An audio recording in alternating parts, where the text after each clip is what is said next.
नमस्कार दोस्तों। मुबारक हो मैडम, बेटा हुआ है। नर्स ने कोमल से कहा। यह सुनकर कोमल ने चैन की सांस ली। उसको बेहद डर था कि कहीं दुर्भाग्य से बेटी पैदा हुई तो पति के परिवार की नज़रों में उसका दर्जा का गिर जाता। इसके दो कारण थे। पहला था कि लाखों और लोगों की तरह उसके पास ससुर के सिर अपने वंश को आगे बढ़ाने का भूत सवार था। दूसरा, कोमल से पहले घर में आने वाली बहू, उसके जेठ की पत्नी ने बेटा पैदा किया था। जल्द ही सारे खानदान में बेटा पैदा होने का शुभ समाचार फैल गया। सबसे पहले कोमल के सास ससुर अस्पताल पहुंचे। उसे बधाई देने के बाद उसके ससुर ने कहा, मुझे जैसे ही समाचार मिला मैंने यश को जर्मनी फ़ोन कर दिया। वह बेहद खुश था। यश उनका बेटा और कोमल का पति था। वह उस समय कारोबार के सिलसिले में यूरोप का दौरा कर रहा था। उसके सास ससुर के आने के कुछ ही देर पश्चात एक के बाद एक दोस्त और रिश्तेदार अस्पताल पहुंचने लगे। साथ में फूलों के गुलदस्ते, मिठाई, बच्चे के लिए कपड़े और खिलौनों लाए। पर अस्पताल उच्च श्रेणी का था। उसके नियम बहुत कड़े थे। कोमल के सास ससुर के अलावा एक समय पर केवल 2 लोग ही उसके कमरे में जा सकते थे और जितने तोहफे और फूल वगैरह आए थे उन सबको अलग एक छोटे कमरे में रखवा दिया। कमरे का ताला लगाकर चाबी कोमल की सास को पकड़ा दी गई। 2 दिन बाद कोमल अपने बेटे को लेकर घर आई। यश भी उसी शाम को जर्मनी से लौटा। फिर कई दिनों तक बच्चे के पैदा होने का जश्न मनाया गया। कोमल की ससुराल में बहुत बड़ा भव्य घर था, पर उसके ससुर को लगा कि एक ही दिन सारे रिश्तेदारों और सबके दोस्तों को बुलाना तो मेले की भीड़ की तरह होगा। किसी से खुलकर बातचीत भी ना हो सकेगी। अतः हर दूसरे दिन पार्टी रखी गई। एक दिन उनके रिश्तेदारों को बुलाया गया। 2 दिन बाद ससुर के व्यापारी मित्र आए थे। उसके बाद कोमल की सास की सहेलियां पार्टी में आईं। तब आया वह दिन जब यश और कोमल के मित्रगण खुशी मनाने आए। कोमल के बेटे के नामकरण पर बच्चे के दादाजी ने उसका नाम महावीर रखा। धीरे धीरे महावीर बड़ा हुआ। पढ़ाई में काफ़ी तेज था और हमेशा अपनी कक्षा में पहले या दूसरे स्थान पर आता था। पर बचपन से ही वह काफ़ी अड़ियल स्वभाव का था और अपनी मनमर्जी के मुताबिक ही काम करता था। 10वीं कक्षा पास करने के बाद जब वह 11वीं में जा रहा था तो उसके पिता यश ने चाहा कि वह कॉमर्स और इकोनॉमिक्स पढ़े ताकि आगे जाकर कॉलेज में वो सीए या एमबीए कर सके और डिग्री हासिल करने के बाद महावीर उनके कपड़ों के निर्यात के कारोबार में उनका साथ दे। घर पर महावीर के कुछ और ही इरादे थे। वह एक शानदार 5 स्टार होटल खोलना चाहता था। इस कारण उसने 11वीं कक्षा में होम साइंस लिया और 12वीं करने के बाद वह होटल मैनेजमेंट में चला गया। लगभग 3 साल हो गए तब महावीर की पढ़ाई और ट्रेनिंग पूरी होने वाली थी। एक शाम जब वह घर आया तो बहुत प्रसन्न लग रहा था। मम्मी, पापा जी, मैं आपके लिए खुशखबरी लाया हूँ। क्या तुम अपने सालाना इम्तिहान में अव्वल नंबर पर आए हो? कोमल ने पूछा। नहीं मम्मी, यह इम्तिहान में नंबर जैसी छोटी चीज़ की बात नहीं है, उसके बेटे ने जवाब दिया। यह मेरे जीवन और भविष्य के बारे में बात है। अब हमें और लटका कर मत रखो। यश बोला। बता ही दो क्या बात है। तो सुनिए, महावीर ने कहा, मैंने शादी के लिए एक लड़की चयन कर ली है। मैंने उससे बात भी कर ली है और उसको यह रिश्ता मंजूर भी है। यश और कोमल को जोर का झटका लगा। थोड़ी देर तक दोनों कुछ बोल नहीं सके। फिर बड़ी मुश्किल से यश ने अपनी आवाज़ पाई। यह क्या कह रहे हो बेटा? तुम हमारे साथ मजाक तो नहीं कर रहे हो? नहीं पापा जी, मैं आप लोगों के साथ भला ऐसा कैसे कर सकता हूँ? महावीर ने जवाब दिया। यही लड़की कौन है? उसका बाप क्या करता है? क्या वह हमारी तरह राजपूत खानदान की है? सवाल पर सवाल महावीर की तरफ फेंके गए। उस लड़की का नाम पूनम है। वो मेरे साथ होटल मैनेजमेंट सीख रही है। उसका पिता एक ऑटो रिक्शा चलाता है। उसकी जात और खानदान के बारे में मैंने कभी पूछा ही नहीं। शायद वह दलित है, पर इससे क्या फर्क पड़ता है? महावीर का जवाब सुनते ही यश आग बबूला हो गया। क्या यश राठौर जैसे करोड़पति का इकलौता बेटा एक रिक्शा चलाने वाली की बेटी के साथ शादी करेगा? वे गुस्सीले स्वर में चिल्लाएं।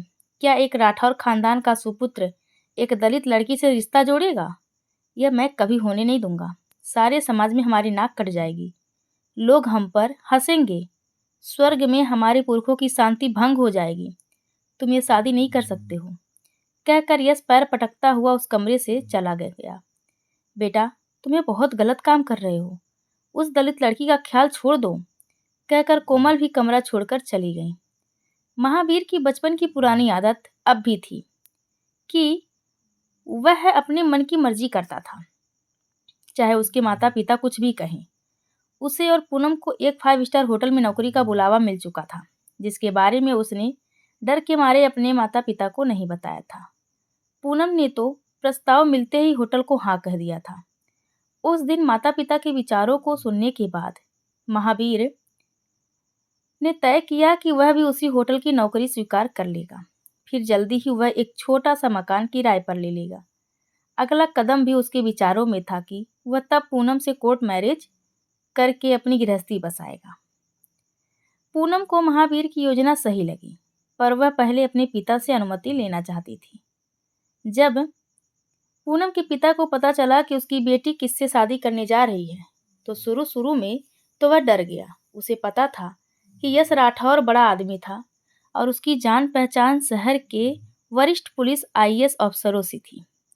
वह चाहते तो उसका लाइसेंस जब्त करवा सकते थे या उसे किसी बहाने जेल भिजवा सकते थे, पर महावीर ने उसे आश्वासन दिया कि उसका पिता गुस्सैल जरूर था और उसे जब गुस्सा आ जाता है तो वह कुछ भी कर सकता था, लेकिन महावीर सब स्थिति संभाल लेगा। मुश्किल से पूनम के पिता शादी के लिए राजी हो गए। पहले दिन के झगड़े के बाद महावीर ने अपने पिता के सामने अपनी शादी की बात कभी नहीं उठाई और ना ही अपनी माँ को कुछ बताया। ट्रेनिंग खत्म होने के बाद पूनम और महावीर की नौकरी लग गई। अपनी योजना के अनुसार दोनों ने कोर्ट में नोटिस दे दिया कि वह शादी करना चाहते हैं। कानून के अनुसार पहला नोटिस देने के 3 महीने के बाद ही वह शादी कर सकते थे। कायदे के मुताबिक उनकी अर्जी कोर्ट के नोटिस बोर्ड पर लग गई। धीरे धीरे दिन गुजरने लगे।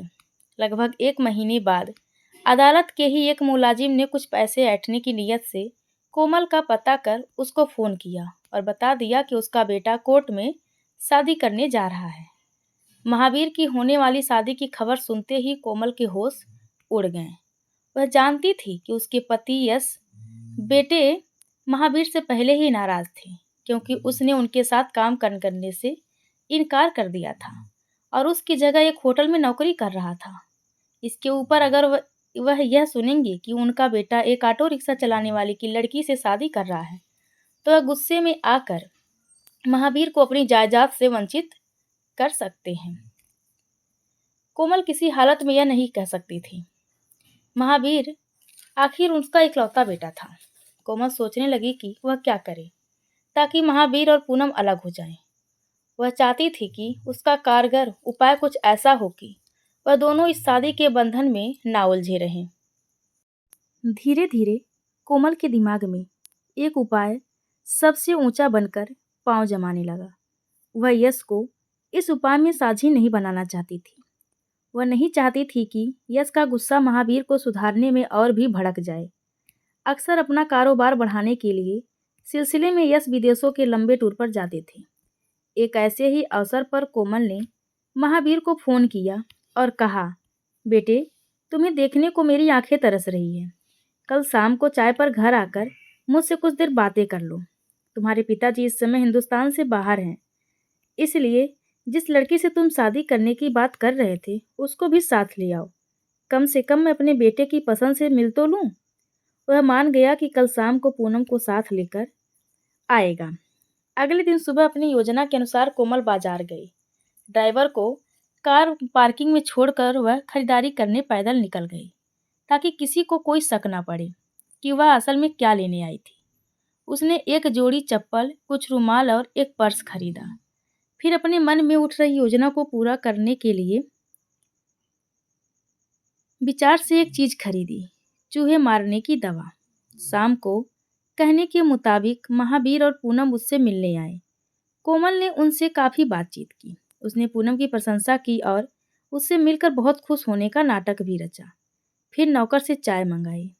जब चाय आई तो कोमल ने उसे अलग टेबल पर रखने को कहा और खुद उठी चाय बनाने के लिए। कोमल जानती थी कि उसकी खरीदी हुई दवा चूहों का खून पतला करके उनको मारती थी। मनुष्यों को भी जब खून में थक्का आ जाने का डर होता तो इसी तरह की दवा बहुत कम मात्रा में दी जाती थी ताकि खून पतला हो जाए। यदि किसी इंसान को चूहे मारने वाली दवा काफ़ी मात्रा में दी जाए तो उसका खून इतना पतला हो जाता है कि उसकी मौत निश्चित थी। पर मौत आने में कुछ घंटे लगते हैं। कोमल ने एक प्याले में चाय डाली, अपनी लाई हुई दवा की 4 चुटकियां डाल दी, फिर दूध और चीनी मिलाकर प्याला पूनम के सामने रख दिया। वह दूसरे प्याले में चाय डाल ही रही थी कि दूसरे कमरे में फ़ोन बजा। मैं अभी आती हूँ, कहकर वह दूसरे कमरे में फ़ोन सुनने चली गई। पूनम ने अपनी चाय का प्याला महावीर को पकड़ाया और उठकर अपने लिए एक और प्याला बनाया। कोमल को आने में देर लग रही थी, तो दोनों ने अपनी अपनी चाय पीनी शुरू कर दी। कोमल वापस आई तो देरी के लिए माफ़ी मांगी और अपने लिए चाय बनाकर पीने लगी। उसने सोचा कि पूनम ने महावीर के लिए चाय बना दी होगी। चाय खत्म होने के बाद पूनम और महावीर ने अपने अपने घर जाने की इजाज़त मांगी और निकल पड़े। कोमल के मन में विचार उठा कि जल्दी ही उसका बेटा आज़ाद हो जाएगा। आकाश की इस तरफ उसने निगाहें उठाई तो देखा कि बादल घिर रहे थे, पर लगता था कि अभी वर्षा शुरू होने में समय लगेगा। रात हो गई। कोमल खाना खाने बैठी ही थी कि फ़ोन की घंटी बजी। फ़ोन पर पूनम थी। उसने कहा कि वह अस्पताल से बोल रही थी। उसकी आवाज़ काँप रही थी और लगता था कि वह किसी क्षण रोने लगेगी।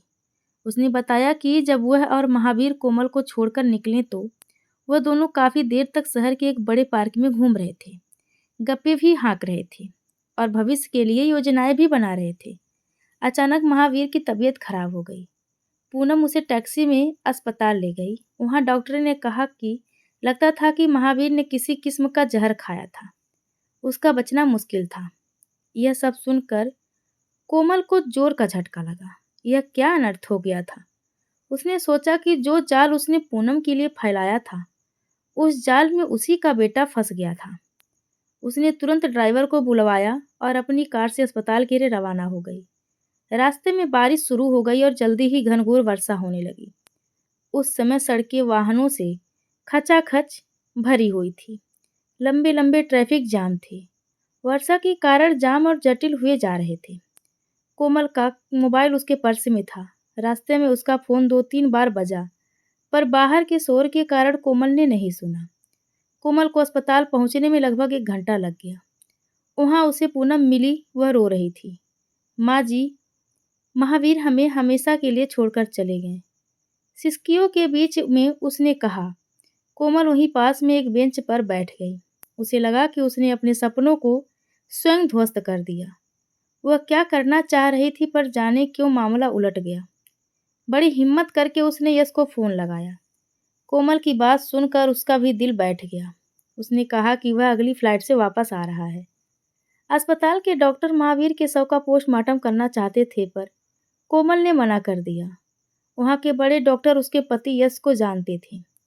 कोमल के दबाव में आकर मौत का कारण उन्होंने दिल का दौरा लिख दिया।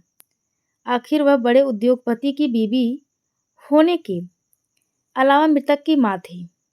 कोमल आज बरसात की सुबह खिड़की के पास बैठकर सोच रही थी, महावीर को मरे हुए 7 साल हो गए थे। उसने महावीर का पोस्टमार्टम रुकवाकर शायद अपने आप को कई साल कानून के कारागार में कैद होने से बचा लिया था। उसने यश को भी सच्चाई नहीं बताई थी, पर उसे अपने मन, ख्यालात और आत्मा की कैद से कौन बचा सकता था। आत्मग्लानि ने तो उसे आजीवन कैद की सज़ा सुना दी थी। तो दोस्तों, आपको ये कहानी कैसी लगी? कमेंट करके ज़रूर बताइएगा और कहानी पसंद आई हो तो प्लीज़ वीडियो को लाइक, शेयर एंड सब्सक्राइब ज़रूर कीजिएगा। धन्यवाद आप सबका।